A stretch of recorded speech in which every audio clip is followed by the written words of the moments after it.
अर्थशास्त्र की विषय सामग्री पर एवं परिभाषाओं पर अध्ययन करेंगे। वस्तुतः व्यष्टि अर्थशास्त्र के प्रथम वर्ष के पहले पेपर माइक्रो इकोनॉमिक्स का पहला ही टॉपिक अर्थशास्त्र की परिभाषाएं हैं। अर्थशास्त्र की परिभाषाओं को समझने से पहले हम अर्थशास्त्र का अर्थ समझ लेना आवश्यक समझते हैं। अर्थशास्त्र को शाब्दिक रूप में दो शब्द अर्थ प्लस शास्त्र से मिलकर बना है।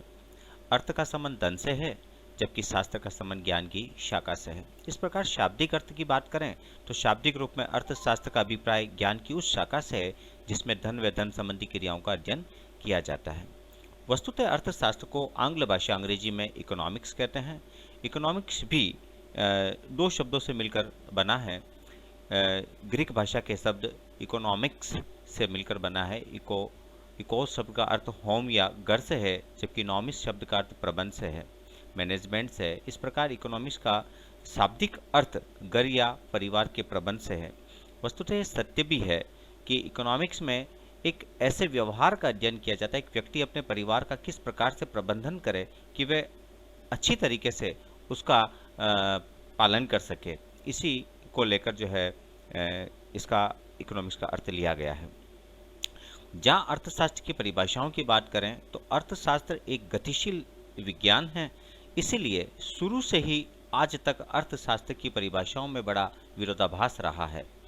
एक किन्स ने तो इतना कहा है कि अर्थशास्त्र ने अपनी परिभाषाओं से गला घोट लिया है।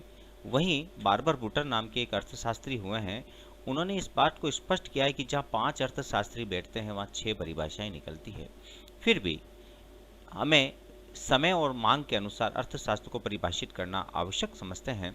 इसलिए मोटे रूप से अर्थशास्त्र की परिभाषाओं को 5 भागों में विभाजित कर अध्ययन किया जाता है। पहली धन संबंधी परिभाषा, कल्याण संबंधी, दुर्लभता या सीमितता संबंधी, आवश्यकता विहीनता संबंधी और विकास केंद्रित परिभाषाएं। अब बात करते हैं धन संबंधी परिभाषाएं। सर्वप्रथम धन संबंधी परिभाषा का जो विश्लेषण किया था अर्थशास्त्र के जनक एडम स्मिथ ने किया था। या मैं इस बात को स्पष्ट करना चाहूँगा, अर्थशास्त्र के जनक फादर ऑफ इकोनॉमिक्स यद्यपि एडम स्मिथ को कहते हैं, जब उनकी 1776 में एक पुस्तक प्रकाशित हुई थी, an inquiry into the nature and causes of wealth of nation, उसके साथ ही। लेकिन ये सर्वसत्य है कि आर्थिक विचारों के इतिहास को अध्ययन करने पर पता चलता है कि सबसे पहले आर्थिक विचार देवताओं के गुरु भगवान बृहस्पति ने दिए थे। यहाँ तक कि अर्थशास्त्र शब्द भी हमारे हिंदुस्तान की उपज है। यहाँ तक कि कौटिल्य 200 ईसा से 280 वर्ष पूर्व कौटिल्य, जिसको विष्णुगुप्त चाणक्य कहते हैं, उनकी पुस्तक का नाम अर्थशास्त्र था। लेकिन वो पॉलिटिकल साइंस, राजनीतिक विज्ञान का एक भाग बनकर रह गए।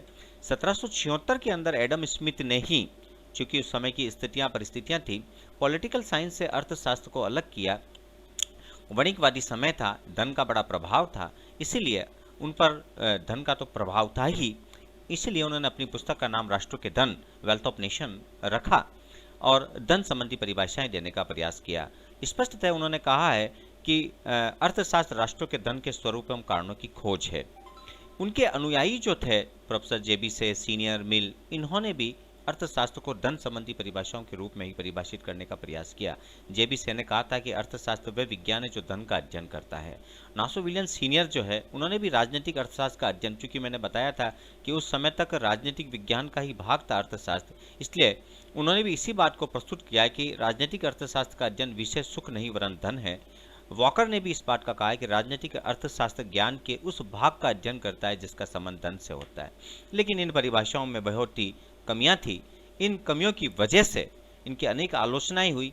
उन्होंने साध्य और साध्य में अंतर नहीं किया, धन को संकुचित अर्थ लिया, मानवीय कल्याण को गौण समझ लिया। इसीलिए उनके ही शिष्य जो कि मार्शल, पिगू आदि, कैनन आदि व्यक्ति थे, उन्होंने कल्याण संबंधी परिभाषाएं प्रस्तुत की और मार्शल ने स्पष्ट किया कि राजनीतिक अर्थशास्त्र या अर्थशास्त्र मानव जीवन के सामान्य व्यवहार का अध्ययन है। इसमें व्यक्तिगत एवं सामाजिक क्रियाओं के उस भाग की जांच की जाती है जिसका भौतिक सुख के साधनों की प्राप्ति और उपभोग में बड़ा घनिष्ठ संबंध होता है। पिगू ने धन से जोड़ते हुए कहा था कि आर्थिक कल्याण अर्थशास्त्र आर्थिक कल्याण का अध्ययन है। आर्थिक कल्याण से हमारा अभिप्राय सामाजिक कल्याण के उस भाग से है जिसे प्रत्यक्ष और परोक्ष रूप से मुद्रा रूपी मापदंड में मापा जा सकता है। मुद्रा रूपी मापदंड में उन्होंने मापने का प्रयास किया। उन्होंने कहा कि कल्याण का वह भाग जिसे मुद्रा रूपी मापदंड में मापा जा सकता है वही अर्थशास्त्र का भाग है, नहीं तो शेष सामाजिक भाग का भाग होता है। केनन ने भी इन्हीं विचारों को स्पष्ट करते हुए कहा है कि अर्थशास्त्र का उपदेश उन सामान्य कारणों की व्याख्या करना है जिन पर मनुष्य का भौतिक कल्याण निर्भर करता है, लेकिन इन परिभाषाओं में भी बहुत सी कमियां थी। मुख्यतः यह भी स्पष्ट नहीं कर पाए, मानव की प्रधानता दिए बहुत अधिक विस्तृत करने का प्रयास किया। यद्यपि वैज्ञानिक अध्ययन था इनका, लेकिन इसमें अनेक कमियां थी। अर्थशास्त्र सदैव मानव कल्याण से नहीं और भी भौतिक कल्याण या अन्य कल्याण भी इसमें सम्मिलित होते हैं। इसीलिए आगे जाकर रॉबिन्स ने एक नवीन परिभाषा को परिभाषित करने का प्रयास किया, दुर्लभता या सीमितता संबंधी परिभाषा। रॉबिन्स ने स्पष्ट करने का प्रयास किया था, क्योंकि एक्चुअल में मनुष्य की आवश्यकताएं अनंत है, साधन सीमित है, सीमित साधनों का वैकल्पिक प्रयोग है। ऐसे में उस व्यक्ति को हमेशा चयन करने की आवश्यकता होती है, निर्णय लेने की आवश्यकता होती है। इस चीज को रॉबिन्स ने बहुत ही स्पष्ट शब्दों में बताया कि अर्थशास्त्र वह विज्ञान है जिसमें उपदेशों एवं सीमित वैकल्पिक उपयोग वाले साधनों से संबंधित मानव के व्यवहार का अध्ययन किया जाता है। उनसे ही संबंधित जो अर्थशास्त्री थे, स्टर्लिंग के अनुसार भी स्पष्ट करने का प्रयास किया कि अर्थशास्त्र उन सिद्धांतों का अध्ययन है जो प्रतिस्पर्धी उपदेशों से सीमित साधनों के बंटवारे को निर्धारित करता है, जबकि बंटवारे का उद्देश्य लक्ष्यों की प्राप्ति का अधिकतम करना होता है। प्रोफेसर फ्रीडमैन उनके अनुयायी थे। उन्होंने भी इस बात को स्पष्ट किया कि अर्थशास्त्र वह विज्ञान है जो उस क्रिया का अध्ययन करता है जिसमें एक विशिष्ट समाज अपने आर्थिक समस्याओं को हल करता है, तथा एक आर्थिक समस्या उस समय उत्पन्न होती है जब सीमित साधनों का वैकल्पिक साध्यों के संतुष्ट प्रयोग होता है। इस प्रकार से स्पष्ट होता है, यह परिभाषा इस बात को स्पष्ट करने का प्रयास करती है कि आवश्यकता अनंत, साधन सीमित साधनों का वैकल्पिक प्रयोग। अतः इस वैकल्पिक प्रयोग के अंदर हमें निर्णय लेने की आवश्यकता होती है, हमें कोई न कोई समाधान आवश्यक हो जाता है। फिर भी इतना सब कुछ होने के बाद आधुनिक अर्थशास्त्री इन परिभाषाओं को श्रेष्ठ परिभाषा के रूप में गिनते हैं, लेकिन यह परिभाषा भी अपने आलोचनाओं से मुक्त नहीं रही, क्योंकि यह परिभाषा बहुत विस्तृत परिभाषा हो गई थी। अनेक कमियां इसमें थी, क्योंकि एक समय विशेष में निर्णय लेने की जो आवश्यकता उसमें बताई गई, अधिक आवश्यकता वाले जो साधन होते हैं वहाँ ये परिभाषाएं सटीक नहीं बैठती। अनेक जटिलताएं हैं, गणित का इसमें प्रयोग किया गया है, इसलिए इन परिभाषाओं की भी आलोचना हुई।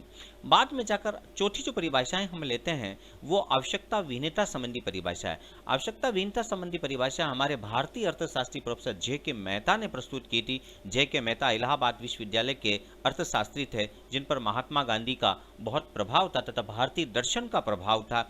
इसलिए उन्होंने कहा कि मनुष्य इसीलिए दुखी है क्योंकि उसकी आवश्यकताएं बहुत ज्यादा है। एक समय विशेष में वो सब चीजें प्राप्त करना चाहता है, परंतु वह प्राप्त नहीं कर सकता। इसीलिए एक व्यक्ति को सुख तभी प्राप्त हो सकता है जब वह अपनी आवश्यकता को कम करे, या यूं कहना चाहिए आवश्यकता को समय के साथ अपने धन, जितना उसके पास धन है, जितना उनके पास साधन है, उनके अनुसार वह आगे बढ़े। उन्होंने कहा था आवश्यकताओं का पूर्ण लोभ संभव नहीं, किंतु फिर भी मानव अपनी आवश्यकताओं के पूर्ण विवेक चुनाव से उन्हें धीरे धीरे कम कर सकता है ताकि वह अधिकतम संतुष्टि प्राप्त कर सके।